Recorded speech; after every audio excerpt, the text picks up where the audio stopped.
Spring Creek, known today as Lewistown, is one of the oldest continuously occupied Métis settlements in Montana.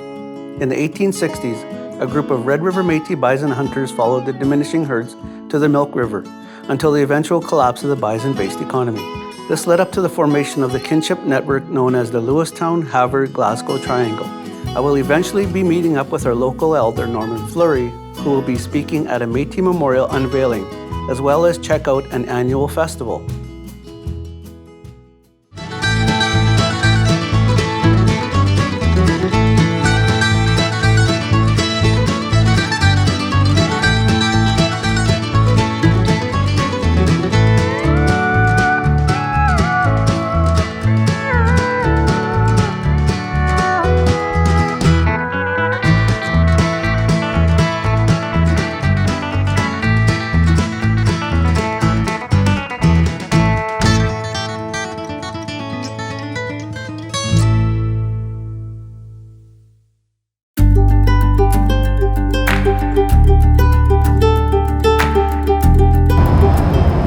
About 100 kilometers outside of Swift Current. Drive's going okay. It's gonna storm out by the looks of it, but it's been going pretty good. It's nice and warm out. It's 23 degrees. Lots of farming going on at the time.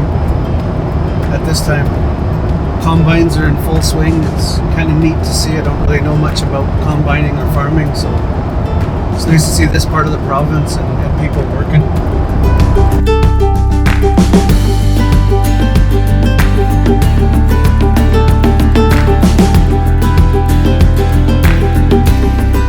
I've arrived here at Lewistown. I'm going to check into the Trails End Motel. It's been a long day, so I'm looking forward to getting some rest. There's a museum in town. It has a Métis display, so I'm going to go tomorrow and check it out and see what's there.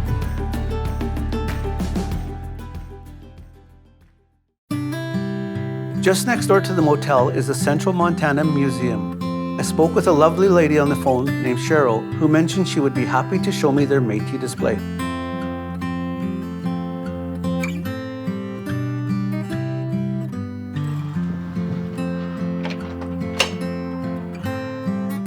Good morning. Good morning. How are you doing today? I'm good. How are you doing? Good. I'm Cheryl. Jason. Nice to meet you, Cheryl. Nice to meet you. So we spoke a little bit on the phone. Mm-hmm. Could you tell me a little bit about the Central Montana Museum, please?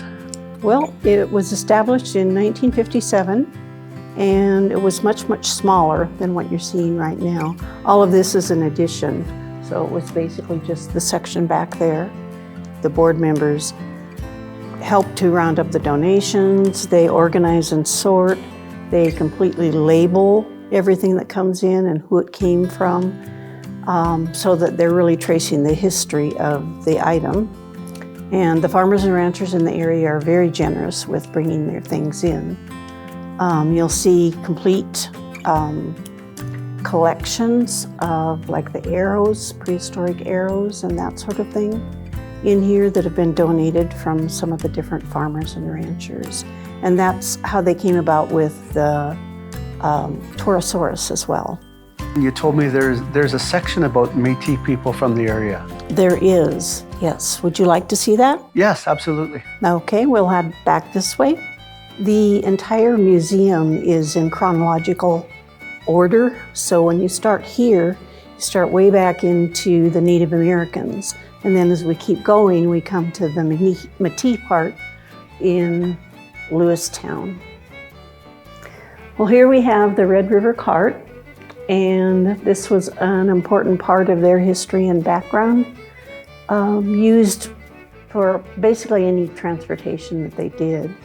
And we have a lot of pictures of all varieties here. We do have, one of our board members has a family background from Métis. Her name is Dorothy Kovacic, and she was very instrumental in rounding up a lot of these pictures and displays, making sure that they were done correctly. Over here, it shows some of the pictures from the stone masons. Here in this area, the Croatian people were stonemasons, And so there's buildings all over town that we know that the Croatian people worked on, and in the surrounding towns as well. But I mean, it's fun to walk around Lewistown and you can see that sandstone everywhere between downtown and private residences and so on. Jason, I have to go check on something at the front desk, but feel free to look around for as long as you would like. We're delighted that you came into the museum. Was there anything else I can help you with? No, just I'd like to thank you for the tour and thank you for welcoming me into Lewistown. Okay, enjoy the displays and let me know if I can help. Sounds good.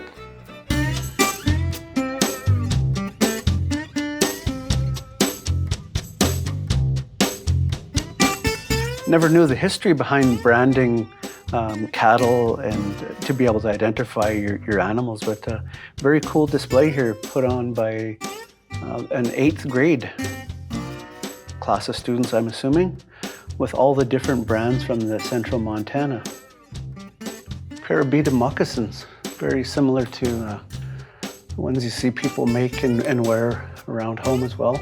Beading's very intricate part of the moccasins, very decorative, and it looks nice. And people are very proud of the beadwork that they do on moccasins and mitts and gloves and stuff. So it takes a lot of time, a lot of talent to be able to do beading. And I know myself, I appreciate the value and the time that goes into beading. A big symbol of our people throughout the land. I've learned a lot about it. You know, the history behind what the cart symbolizes, what they did with the cart. The whole cart is made out of wood. I can't believe our people, you know, basically had no power tools, but they could still construct a Red River cart to be able to haul your families around, haul your belongings. You know, they built it, and you know, and their communities were surrounded with Red River carts. And part of the poles became part of the battle when they would make a circle with the Red River cart, so nobody could invade the camps of our Métis people back then. So lots of history. I like the sash. We can see a beautiful Métis infinity symbol there. The main symbol of our people, which means we're infinite and we'll be around forever. Before the unveiling, I'm sitting down with Elder Norman Fleury to understand more of the cultural significance of Métis people in Montana. Can you tell me the significance of the Métis people here in Lewistown? Well, as much as I know about the people here in Lewistown, which I've been here before, looking at our history and our Michif people that live here and lived here. And so I'm overwhelmed by coming here to connect with our people, regardless of the 49 parallel. We're all a family, we're all related. As we know here in this cemetery, there's relatives of ours that are here, so we're reconnecting. Can you elaborate a little bit on the Iron Alliance? Well, as much as I know, I learned it from oral culture, oral history, nothing written. It's my grandparents that knew about the Iron Alliance. And also I came to a celebration in Belcourt, North Dakota, and actually it was taking place in Dunseith, where a president by the name of Tony Belcourt, who wanted to connect with First Nations, as they asked him, do you have any songs? And they said, yeah, we have an alliance, an Iron Alliance song that was taken place in 1821 by Eagle Set was the ceremony person, and Francis Cree, who was a grandson. So we went to retrieve that song in Dunseith, and I witnessed the ceremony, and it was very touching, because if those little hair in the back of your head can stand, you know you're connected with the spirits of our ancestors, and that's what happened that day. It was one of the biggest sun dances, in about 1,500 dancers that were Assiniboine, and they were Chippewa, and they were Cree and Michifs. We had to form that alliance because people used to come and raid in our communities, so that's how we strengthened ourselves. And that's where our genealogy is when we look at our bloodlines. We're connected with the Assiniboine, the Cree, and the Chippewa, the Métis, and also the Gros-Ventres. Those are our families. What does it mean for you to be here personally, and how does that relate to kinship? Well, for me, as I mentioned, that 49 parallel, we didn't put that there. Those were foreigners that put that line there. We were never separated by any kind of lines or else boundaries. We were the same people. The buffalo, when they jump over, they didn't jump over a line. They were walking and eating grass. And that's the history of our people, same as us. When we came here, we were connected with this monument will tell us the whole history of who we are. There's Fleury's there. And we never separate ourselves. My relatives are still here. Kinship means so much. Genealogy. Our young people today, our grandchildren and our children want to connect. And if we don't know our history, we don't leave them something, they're not going to have a legacy. And that's what it's all about, is reconnecting with each other. And we formulate that friendship, but more so that kinship.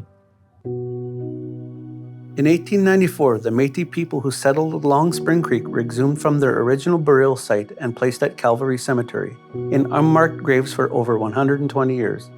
This is the reason for the placement of the memorial and the gathering today, where Elder Fleury is one of the invited speakers. Our Métis have been the strongest, resilient people on this planet.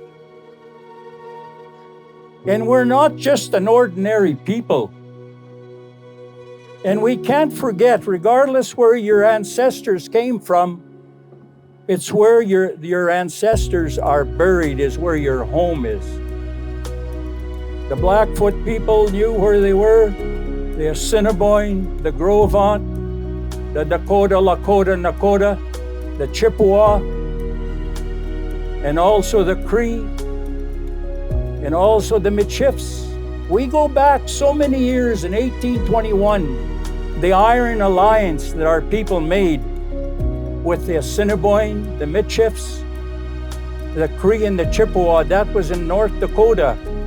Today we're uniting, and we have united for a while.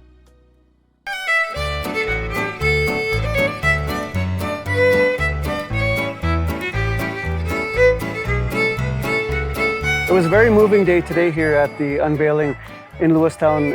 Elder, can you tell me what it means for a Métis person from Saskatchewan to be here and to give your speech today? Coming here, it's like reconnecting from where we left off when our ancestors were able to follow buffalo over here. And our people that are buried here, those are our relatives. And that's what's so moving, how we're connected. And the people that were here, that came up to me and asked me, are you related to this person? And telling me how they enjoyed the visit when I came here, so I'm reconnecting again. And keeping that story going, keeping that narrative going, and keeping that connectiveness together as Métis from Canada and the United States, our relatives. What does the future look like, in your opinion, for the Métis people here in Montana? I feel that they have what it takes to move forward, but we have to and should partner with the people here to help them move forward, as we're very well grounded in distinction in Canada. And here, they would need our teachings. Like some people came to me and said they'd learned Métis, but now they want to continue to learn the language. They want to continue partnering and visiting and keeping the momentum going and visiting and building with them. They've been to our celebrations at Back to Batoche. And some of them are connected through relatives that are here today that came to visit. So we got to continue that relationship. It's so important.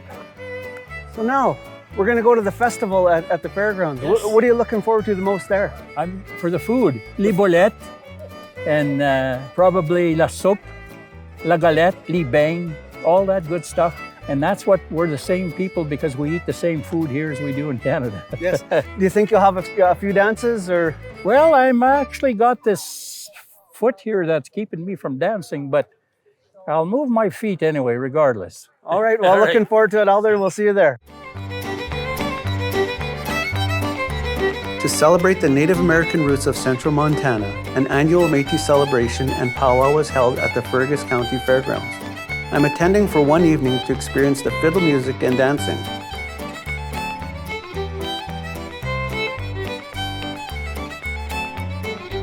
Everybody's having fun, lots of smiling faces, elders are having fun, lots of clapping, lots of toe tapping. I'm enjoying myself. Sure glad I came to Lewistown. Very welcoming people. They welcomed us since we got here on Wednesday. I'm happy we came, and I'm looking forward to the rest of the night.